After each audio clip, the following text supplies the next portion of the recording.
It's time for another penny hoarding hunt. Got me a box of pennies right over here. This is the box that I get every week. I ordered my 2 boxes of halves and a box of pennies. Normally I pick up a second box. This week I've been kind of busy. I haven't picked up a second box, but I didn't get to one of my other boxes from last week until early this week. So everything's running kind of crazy, but let's get through these. My goal is what I hope for every time I go through a box is to get 3 pounds of copper and 10 wheat pennies, and anything else that I find other than that, Canadian pennies, other things, just makes it more fun. But what we're trying to do is keep adding to the copper. My goal is to get 260 pounds by the end of this year, which will give me a total of 500 pounds of copper pennies, which would be totally cool. I don't know if you've been watching, but copper has gone up. I think last week when I mentioned it, pennies were 2.58 cents each. Now they're like 2.68 cents each, so it's moving on up there. I believe this is the highest point it's been since early in 2023. I read an article about that, said it's the highest it's been since 20. It's like, that's just been a year. Sometimes when they talk about the market, hasn't been like this for a year and a half. It's like a year and a half. To me, it doesn't seem like a lot. It is going up. That's good, but if it's the highest it's been in 50 years now you're saying something. But anyway, that was the article. There's a lot of stuff going on in the copper world, big time. Brazil, China, U.S., all big players.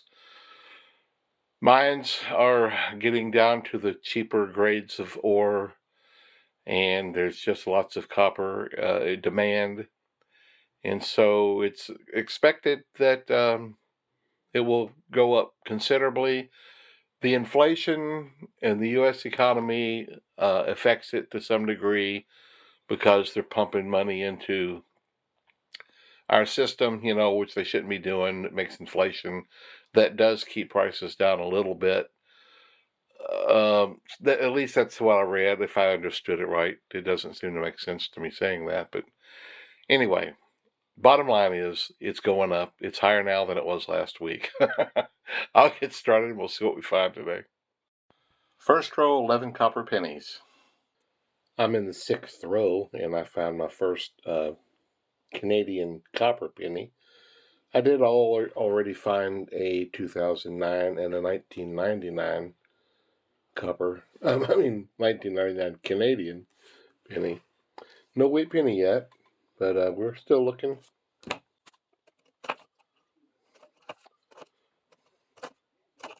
Copper's finally on the move, looking like it's going to be going upward for a little while.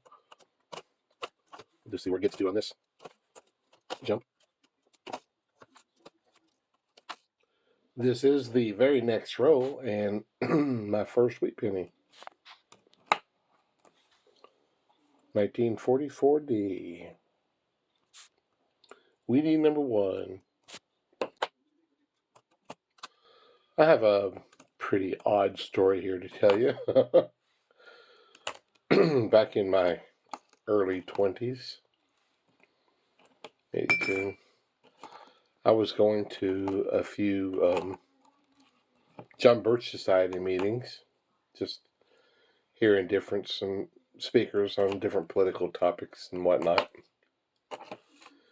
And, after the meetings, you chat with different people and say, introduce yourself and that sort of thing. And there was a lady who befriended me and chatted with me. And anyway, she just seemed like she asked me about my political views and all that different stuff. That's an interesting looking one. Anyway, I think on like the second meeting, I saw her again. And this time, she invited me to come to her house and meet her husband and children and just have dinner with them. I'm like, okay, sure. So On the arranged evening, I showed up, was introduced to her husband and her children, and we had dinner, and I'll have to say that the dinner table was quiet. I mean, a little bit of talking, but it's just a strange atmosphere to me. The children were very cordial, but they didn't say hardly anything. And then after dinner, they sent the children off to bed and invited me to sit in the living room. Offered me a drink, which I refused because I wasn't drinking. And then it was explained to me that her husband had reached a point in his life where he was no longer interested in intimate relationship with anyone, including his wife, but he understood her needs, and she wanted to know that if I would be willing to be this third person individual who would fulfill her needs for her. That was the most bizarre conversation I think I've ever had. And I mean, the husband was sitting right there. He was just totally agreeing with everything being said. And I I just said, I'm surprised you chose me, and I'm honored and flattered and all that sort of stuff. But I am not the person for you, because that's not my thing, I don't believe in that sort of thing. And I refused, and I never saw them again. Weird. I wanted to show you this 1974. There is hardly a scratch on it.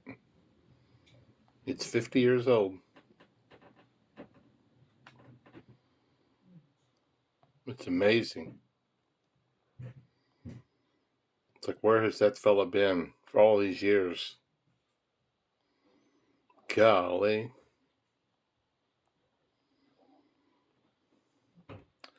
Definitely putting this guy away. In fact, I think I'll staple him up in a little 2x2. That is a pretty sweet coin. Office, I do lots of different things. I sell equipment for a company on eBay and stuff, and I have a set of tools. And if you staple your 2x2s, you want to crimp the backside, because they take up so much room and they catch, and you want them flat. But my pliers, I use it for a lot of different things. If you can have a pair of pliers that's only for this, it's best, but I don't have that. So I'll just take a piece of paper and put around it so that I don't leave dirty marks on my 2x2. And I'll scrimp them. See, it's not too bad now, but sometimes my paper is just terribly dirty when I'm finished here, because I've just used it on a different job.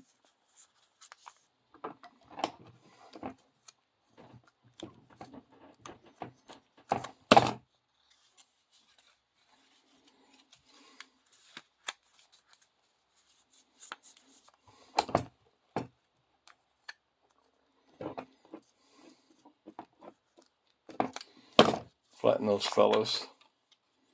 Now they're good and flat against the cardboard, and they don't take up so much room in my little holder. That's a good looking coin. Here's another one that I found a couple of days ago, that if you saw my $50 hunt, I found this really cool Panama coin. That was a pretty fun find. Well, look who just showed up in my coin roll. My dime. Oh, I do love finding these guys. 2020.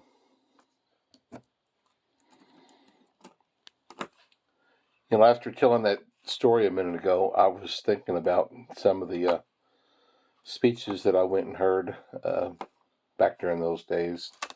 It was all fascinating stuff, but a lot of it I can't even remember the specifics. I remember one that I'd missed that my brother went to that I really wish I had gone to, and it was I think the author touring. He's the Russian author of One Day in the Life of Ivan Denisovich. I did read the book, and it is fantastic and scary to think that humans have to suffer like that in these communist countries. And this one, of course, this book was written about, 72S, cool. During the, the Soviet Union days of Russia and the communists. Don't exactly know what's going over there now. It's not supposed to be quite like that. I hope it's not. But if you get a chance, it's not a thick book. It's not huge. But if you get a chance to read One Day in the Life of Ivan Denisovich, I highly recommend it. It's been a lot of years since I've read it. I might have to go back and read it again.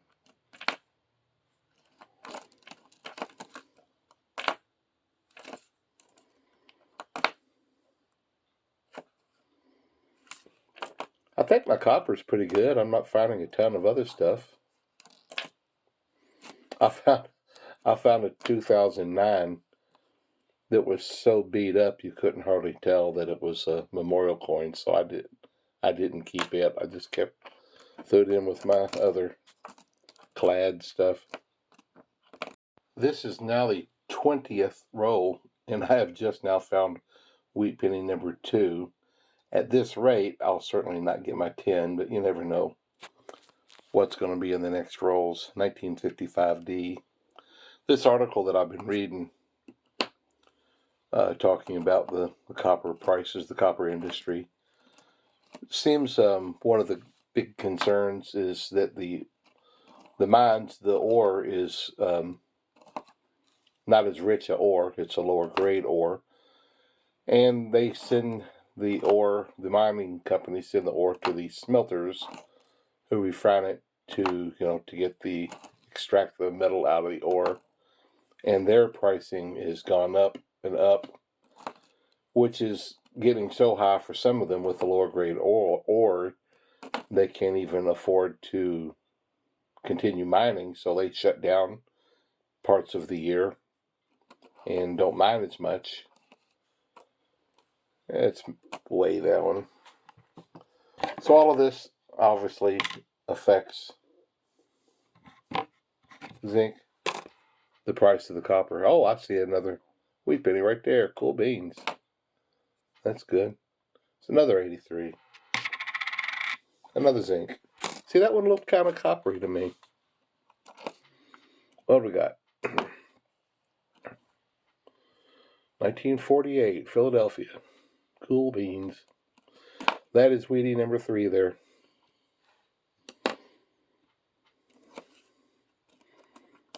'82. This is my 23rd roll in this box. And here's wheat penny number 4. So if I get a few more quickly, I'll be caught up to where I still could get my 10. 1956. Pretty good looking coin. I was thinking just a little while ago about my metal detectors. I don't have one right now. Before I moved back here, I sold my last one to a friend of mine up in Indiana. But my first metal detector was old Technetics with a little white coil on it. And I'm sure that it wasn't considered a really good one or anything, but I tell you what, I got really good with it. I learned it well. I learned all the little tones and clicks, and it did, it did have discrimination levels and different things. So I remember I was hunting at a private school a friend of mine worked at, and they had a courtyard in the center, and he would let me come out there. Holy cow, I found hundreds, if not, oh, look at that, it's nice, if not thousands of coins in that courtyard.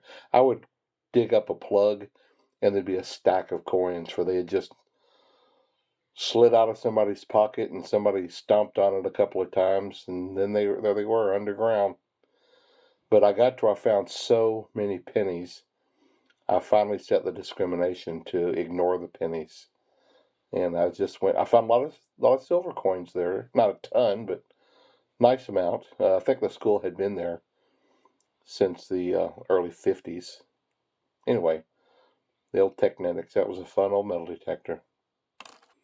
I think somebody was playing with one of their new tools with this guy.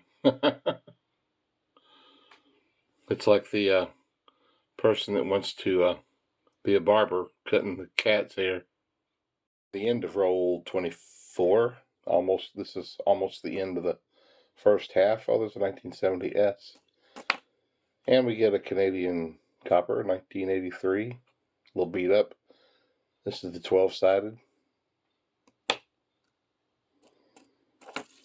70S.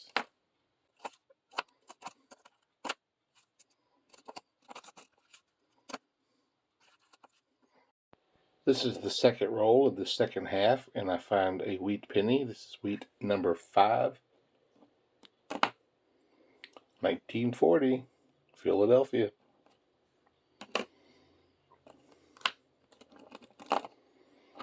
Keep that copper coming.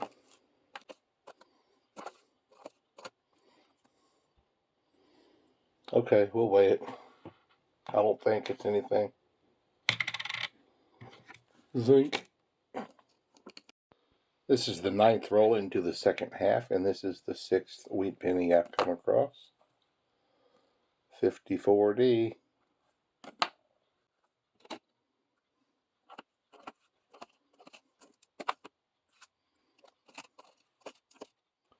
This is the 12th roll into the second half, and there's wheat penny number 7.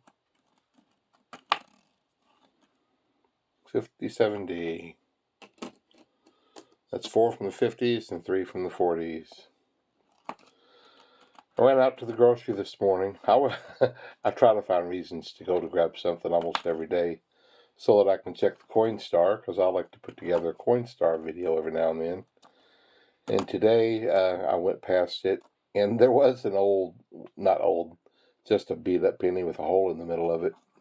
But there was a bell jar up on top where somebody had brought in their change, poured it into the machine, and just walked off and left the bell jar. I saw it when I first came in, and I just let it sit just in case they were going to come back for it. And after I went grocery shopping, it was still there, so I brought it home to my wife. Here's part of my office. I like to have an extra cardboard box or two sitting around just in case I need a different size for shipping things out. It gets out of hand sometimes. I have 8 rolls to go in this box, and I'll be done. Here is wheat penny number 8. It's a 1951D. Nearing the end. I feel pretty good about the copper. I think I'm going to have my 3 pounds. And I think that might get me another box, a 15-pound box filled up. I hope it does, and we'll seal that one up. Oh, 83, let's weigh it. Zinc. It takes me a few seconds to get the little scales turned on, is why I have that little hesitation. But this morning we were sitting having our coffee, and my wife ran across this thing that she sent it over to me on Facebook. It's the 16 things to make you poor. And I thought it was pretty fascinating, so I stuck it up on my Facebook as well. And I'll show you a picture of it here. It's pretty fast. Yeah, I pretty much agree with it. Moderation, I guess, but these are things that it's easy to waste money.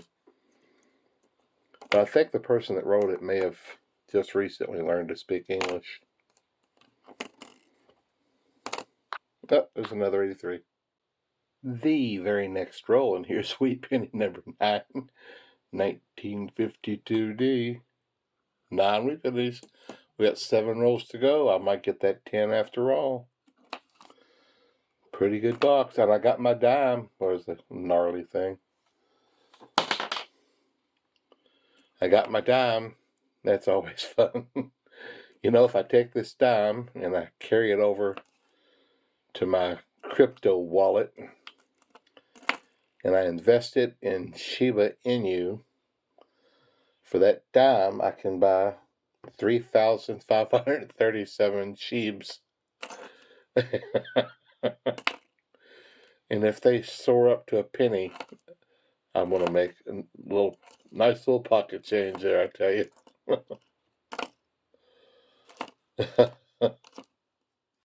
Look at that. 5 rolls to go, and there's number 10. We got it. 1957D. Cool beans. Oh, I've got a picture here to show you. Doesn't that look tasty? Crunchy frog.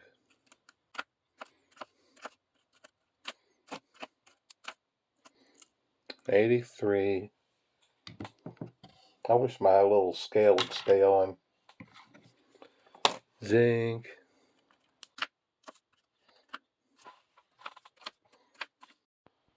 Look, number 11, and still 4 rolls to go. 1952, Philadelphia. Most of them were in the 50s tonight. Copper, 2.68 cents value tonight. Today, whatever. 2.68 cents each.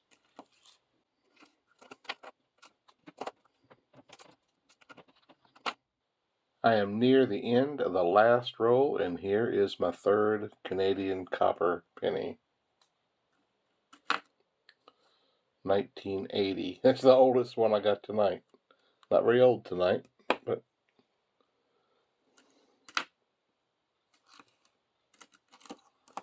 I got a slew of 82s to weigh and put it in with today's copper. I think I'm going to have 3 pounds. Oh, let me show you my great penny wall, how it's growing here. My empty penny boxes.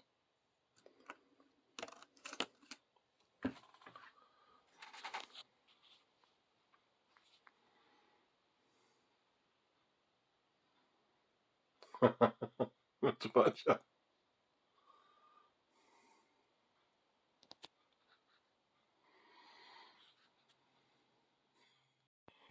43 of the 1982s were copper, and that's what I would have missed if I just went from 81 and older.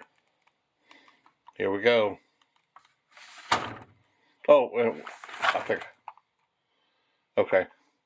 Make sure it was tiered. 3.5 ounces.